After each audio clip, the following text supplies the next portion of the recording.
Olá, está no ar para todo o Brasil, MP Cidadão, o Ministério Público mais perto de você. E no programa de hoje, nós vamos falar sobre a atuação dos procuradores de justiça, né? Nós estamos fazendo o segundo programa de uma série muito especial que nós estamos fazendo, sobre a importância do Ministério Público, a história do Ministério Público e como ele funciona nas suas diversas instâncias. Você que nos acompanha, sempre você viu que no programa passado, nossos convidados, eles abordaram que o promotor de justiça é aquele que está no primeiro grau de atuação e os procuradores de justiça já estão no nível dos tribunais. No nosso programa de hoje, nós convidamos a doutora Maria da Conceição Lopes de Souza Santos, ela que é procuradora de justiça e coordenadora do Centro de Apoio Operacional das Procuradorias de Justiça. Também estará conosco aqui o Dr. Marcelo Pereira Marques, ele que é procurador de justiça e subcoordenador do CAU das Procuradorias na área criminal, e a doutora Márcia Maria Tamburini Porto Saraiva, que é procuradora de justiça e coordenadora do Laboratório de Análise de Orçamentos e Políticas Públicas, o LOP do MPRJ. Sejam todos bem-vindos. Eu queria começar esse programa, inclusive, hoje com a doutora Márcia. A gente falou de como o Ministério Público ele está elastecendo as suas atribuições, além até do que foi imaginado pelo nosso Constituinte lá atrás, né? E a senhora está se especializando numa área que era uma área que o mundo do direito não gosta muito, que é a área de números, né, de mexer. Como é que é isso? É verdade, você tem inteira razão, mas essa atuação não se deu por acaso. Entre todas aquelas atribuições que foram conferidas ao Ministério Público pela Constituição da República, me parece que hoje, até pegando aí carona e pedindo licença ao Marcelo para voltar a um tema que ele comentou, a questão da corrupção, que é gritante no nosso país, a questão da improbidade administrativa, que ela vem junto com a questão da corrupção, exige dos promotores de justiça e dos procuradores de justiça também uma dedicação e um aprimoramento enorme nessa área de gestão pública. E por que exige esse aprimoramento? Porque não se pode falar em improbidade administrativa sem que se conheça a lei de responsabilidade fiscal e, por via de consequência, sem que se conheçam as leis orçamentárias, de modo geral, a lei de responsabilidade fiscal e a lei de finanças públicas. Na verdade, isso tudo teve início também da atuação do Centro de Procuradores de Justiça, do Centro Operacional de Procuradores de Justiça, que procurou, preocupado com todas as questões atuais, a corrupção, o nível desenfreado de irresponsabilidade na gestão dos recursos públicos, procurou capacitar os procuradores de justiça para enfrentar essa nova demanda da sociedade. E aí, talvez por uma afinidade com o direito administrativo e o direito público de modo geral, que tive a oportunidade de fazer doutorado com pesquisa na Universidade de Montpellier, no sul da França, e eu me especializei em direito administrativo e constitucional, e isso é realmente um estímulo para que ousemos enfrentar uma área que é tão tortuosa. Mas nada que um empenho, uma dedicação não possa suprir.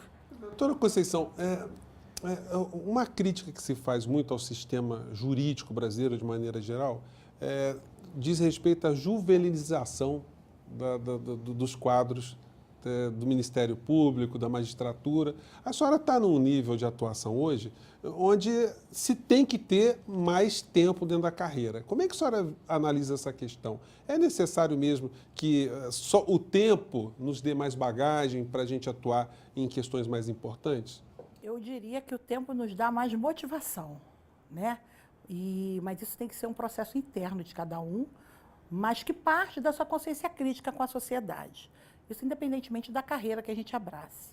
Agora, eu digo que dentro da nossa instituição, nós tivemos aí, a partir dessa administração do Dr. Eduardo Gussen, a pretensão de criar o Centro de Apoio Operacional das Procuradorias com o viés de propiciar, de ensejar uma construção de conhecimento dos procuradores de justiça. Por quê?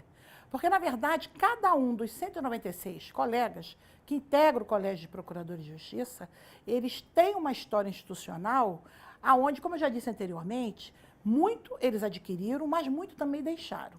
Então, na verdade, cada um de nós é um repositório, né, de história, de conhecimento adquirido e que, veja bem, é o olhar singular de cada um, que a gente pode somar e verter isso em benefício da sociedade.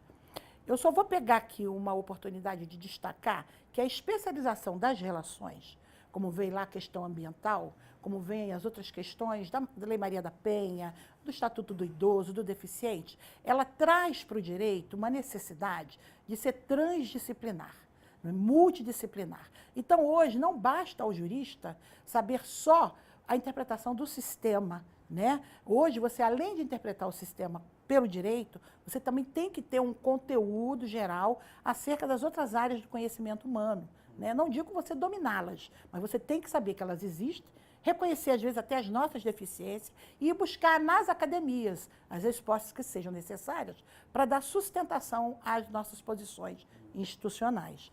Então, eu digo que o procurador de justiça hoje, através do Centro de Apoio Operacional, ele se torna, assim, um agente da maior relevância a fazer com que a nossa instituição possa efetivamente ser mais eficiente na proteção da sociedade, na fiscalização da ordem jurídica e no cumprimento das responsabilidades constitucionais do Ministério Público. Bom, quero trazer o doutor Marcelo para o debate nesse aspecto. Aqui no bloco anterior, eu falei com a doutora Conceição de que há uma crítica ao grande número de jovens que estão entrando para as instituições que operam com direito.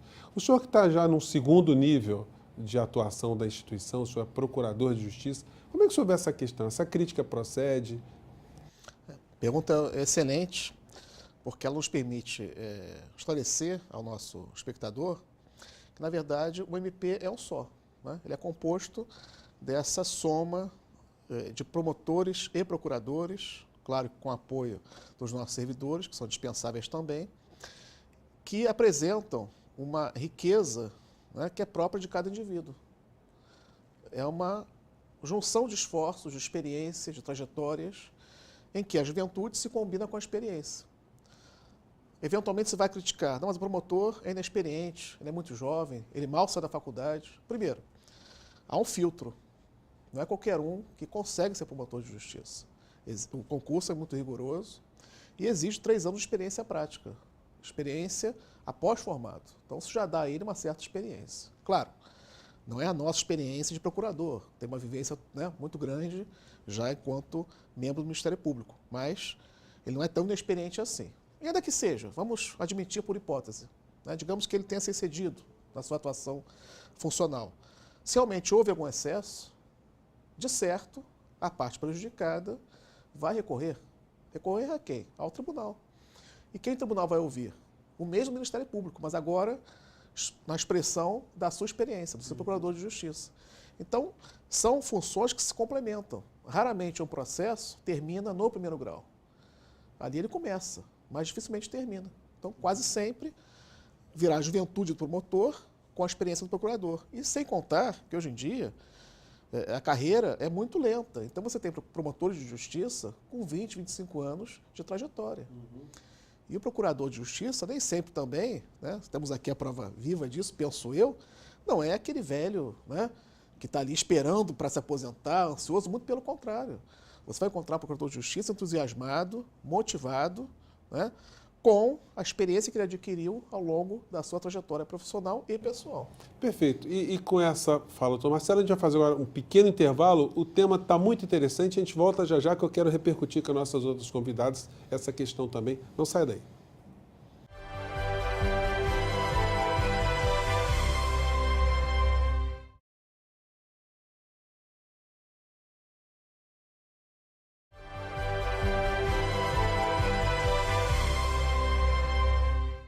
E nós estamos de volta com o nosso MP Cidadão e o tema de hoje é a atuação dos procuradores de justiça dos Ministérios Públicos, em especial do Ministério Público aqui do Rio de Janeiro. Eu queria voltar nesse bloco com a doutora Conceição, que a gente estava falando no bloco anterior da participação dos jovens, né, dentro das instituições, dessa determinação que se tem muitas vezes em casos que atua, né?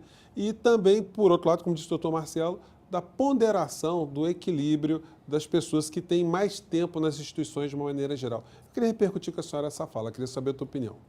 É importante, eu acho que faz parte mesmo da dinâmica da vida, e aí no seio institucional, você ter o promotor de justiça quando mais jovem, ter o ímpeto, ser arrostado, enfrentar os problemas com a técnica, porque, na verdade, é o que ele tem o domínio quando ele passa no concurso, ele dá prova disso, e com os métodos e recursos que ele dispõe, então ele está apto a enfrentar as demandas, absorvê-las e encaminhá-las, né, para as soluções que possam ser viáveis. E nesse caminho ele encontra já o colega, já com uma história maior, com uma experiência de vida, e essa experiência que eu digo de vida aqui é muito na experiência do embate institucional mesmo, dentro das normas processuais, dentro dos caminhos institucionais, e aí vê já de uma forma mais madura, né, de uma forma mais ponderada, todo aquele percurso que vem sendo mostrado pelo promotor a ele, juntando os dois, cada um à sua forma colaborativa, conseguem chegar aí a um resultado favorável para a sociedade. Doutora Márcia, e o relacionamento do Ministério Público com o Poder Judiciário no segundo grau? Como é que funciona? Porque nós falamos tanto de idade aqui, né? Sim. Como é que esse ambiente de pessoas mais maduras, o bom senso prevalece sempre? Sempre prevalece.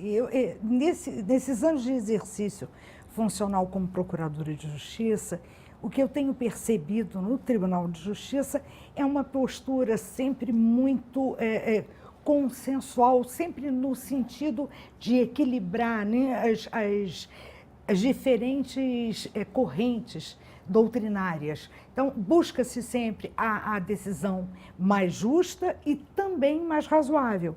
E entre os procuradores de justiça, o respeito do tribunal ao Ministério Público é muito grande. E eu acho que o tribunal agora já se acostumou a uma nova feição dos próprios procuradores de justiça.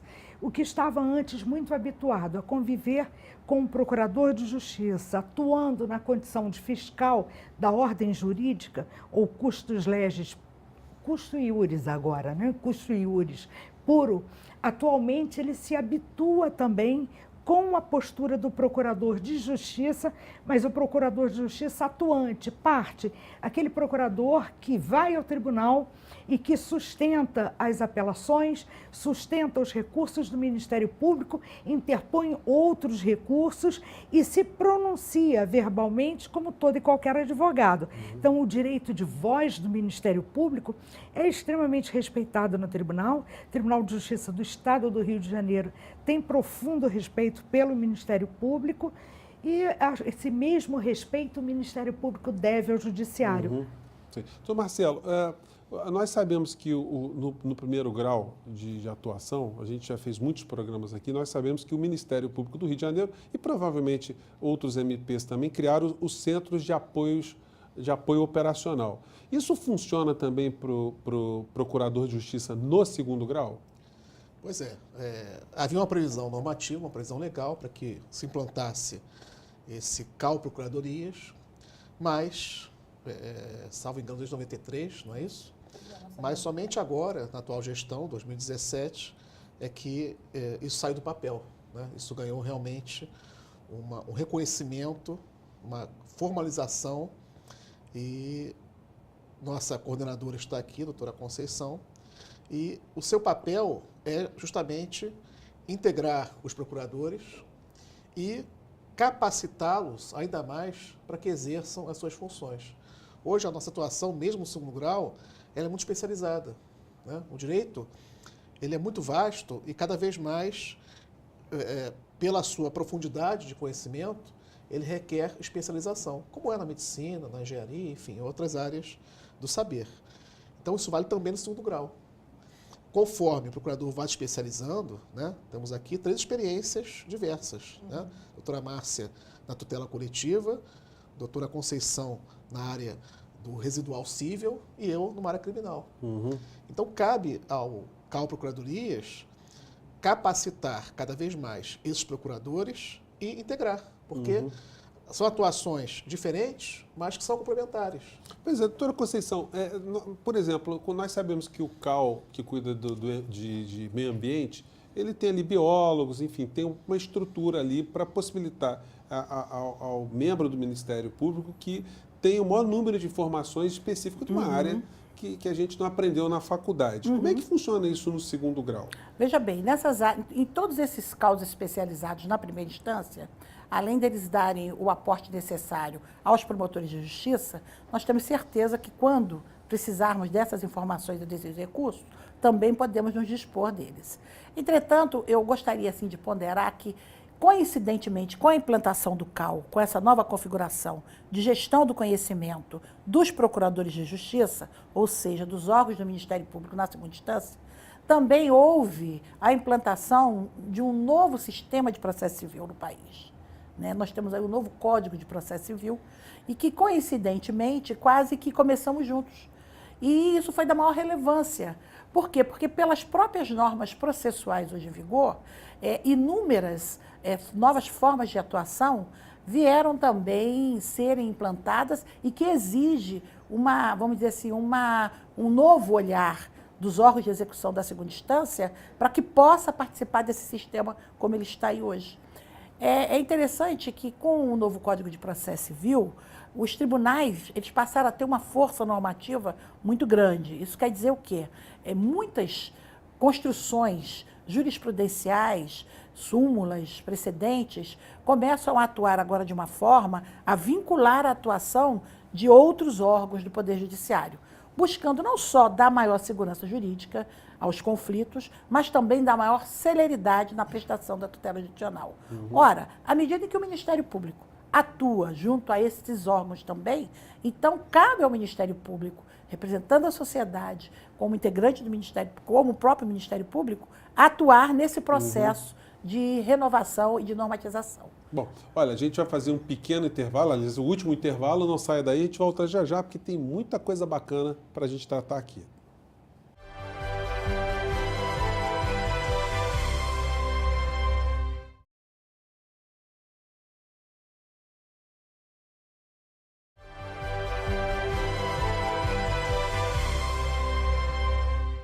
E nós estamos de volta com o último bloco do nosso MP Cidadão de hoje, né? E hoje nós estamos focalizando especificamente a atuação do Ministério Público, a sua estrutura e as suas instâncias também, né? No bloco anterior eu interrompi a doutora Conceição, devolvo a palavra para ela agora, porque a senhora tocou na questão que essa nova forma de atuação do MP está coincidindo com uma reforma também no Código de Processo Civil. Queria que a senhora falasse sobre isso. Pois não. Para alguns até processualistas, eles dizem que é um novo processo, né?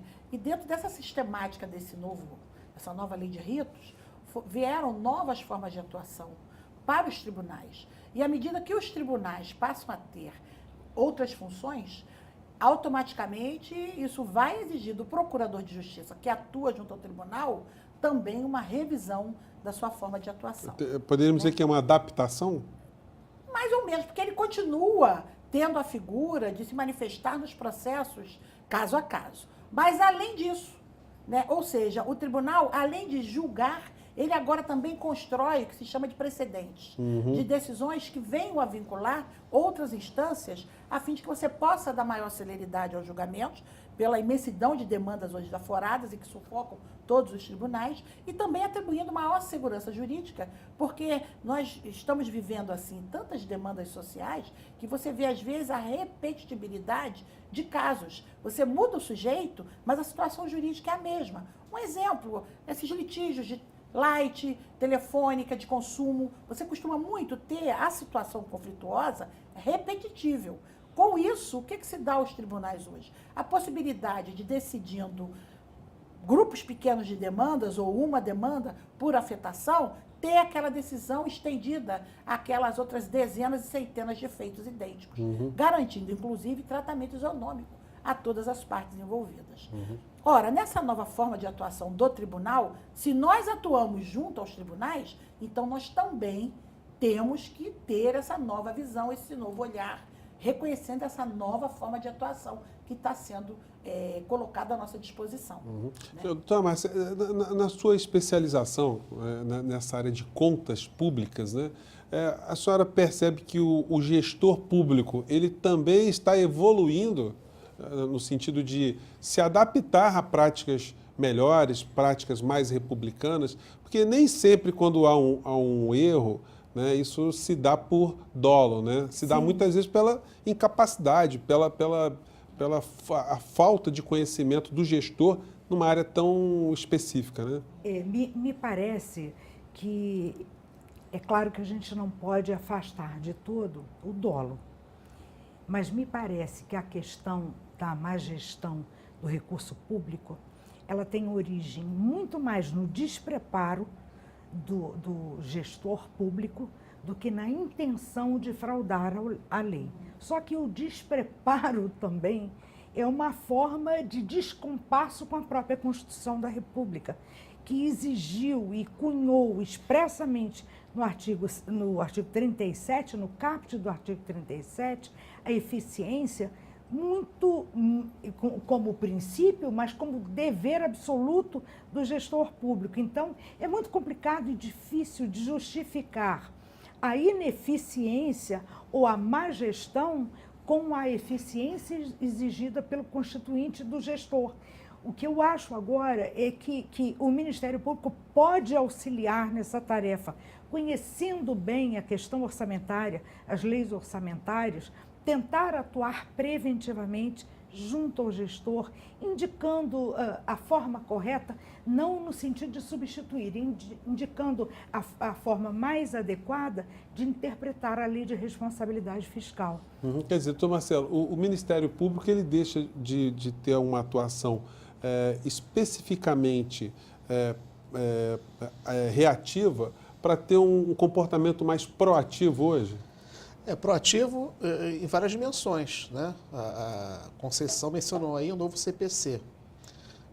Qual é a filosofia dessa nova legislação processual civil que, em certa medida também, isso vai ser decantado, talvez se aplique em relação ao processo penal? É uma filosofia que se valoriza o precedente, né? O tribunal ou os tribunais, isto é, graus de hierarquia superior do judiciário, constrói teses jurídicas precedentes que vão vincular todas as esferas que lhes são subordinadas. Então é importante que o promotor de justiça e o procurador de justiça também, mais ainda talvez, porque ele atua diretamente junto ao tribunal, ele contribua na criação dessas teses. Porque elas vão balizar a atuação não só dos tribunais, do segundo grau, mas também, sobretudo, do primeiro grau. Se nós nos omitirmos, não soubermos participar de maneira proativa dessa construção, é só para ficar num exemplo de atuação, certamente outros atores jurídicos, né, vão ocupar esse espaço. Né? Não há vácuo em termos de exercício de poder. Né? Então é importante, e cabe nesse aspecto, né, a nós do CAU Procuradorias, sob a direção do Procurador-Geral, trabalhar também nesse viés. Doutora Conceição, a pergunta que me ocorreu agora, que uma curiosidade, né? Nós temos nos tribunais o 5º Constitucional, onde tem ex-procuradores de justiça que fazem parte. Como é que é o relacionamento com esse ex-colega que agora funciona como órgão do Poder Judiciário? Como é que é a cabeça de alguém que está lá agora? Há um diálogo diferenciado? Ou diálogo, às vezes, até mais conflituoso? Não, eu acho que assim, a natureza do diálogo vai depender sempre do temperamento da pessoa. Agora, a regra é o colega que vai pelo 5º Constitucional, porque, na verdade, o que é o 5º Constitucional, né? O 5º Constitucional, ele existe não só para ser preenchido pelo Ministério Público, como também pela OAB. E por que o 5º Constitucional? A ideia é que os tribunais, quando eles recebem alguém de instituições assemelhadas, eles também se oxigenam na leitura que fazem do direito. Desculpe interromper, sabe por que eu perguntei isso? O doutor Marcelo, ele mencionou essa questão de termos uma maior visão dentro de uma solução que poderíamos chamar de súmulinha vinculante, que o processo civil está trazendo agora, né? Esses precedentes. Olha só, mas porque quem é que constrói essa visão? É o Procurador de Justiça Junto ao tribunal. junto ao ao tribunal, tribunal. composto inclusive por membros, mas ex-membros do MP. Por isso que eu perguntei não, como não, é a não, relação. mas independentemente da origem do colega, quando ele passa a instituição, ele aí está dentro do quadro da instituição.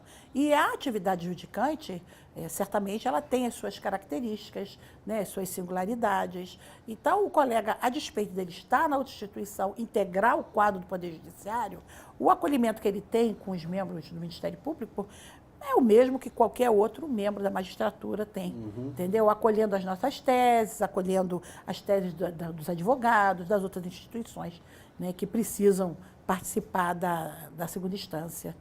Olha, a gente tem muito mais coisas para debater no nosso programa, mas infelizmente o MP Cidadão de hoje, sobre a atuação dos procuradores de justiça, termina aqui. Eu quero agradecer mais uma vez a presença da doutora Maria da Conceição Lopes de Souza Santos, ela que é Procuradora de Justiça e coordenadora do Centro de Apoio Operacional das Procuradorias de Justiça, do doutor Marcelo Pereira Marques, ele que é Procurador de Justiça e subcoordenador do CAU das Procuradorias na área criminal, e da doutora Márcia Maria Tamburini Porto Saraiva, ela que é Procuradora de Justiça e coordenadora do Laboratório de Análise de Orçamentos e Políticas Públicas, o LOP, do MPRJ. Você também pode nos acompanhar através das nossas redes sociais, mandar suas críticas e sugestões para o nosso e-mail, que está na base do seu vídeo. A gente se encontra na próxima semana, porque nós vamos continuar ainda discutindo Ministério Público do Rio de Janeiro e do Brasil. Até lá!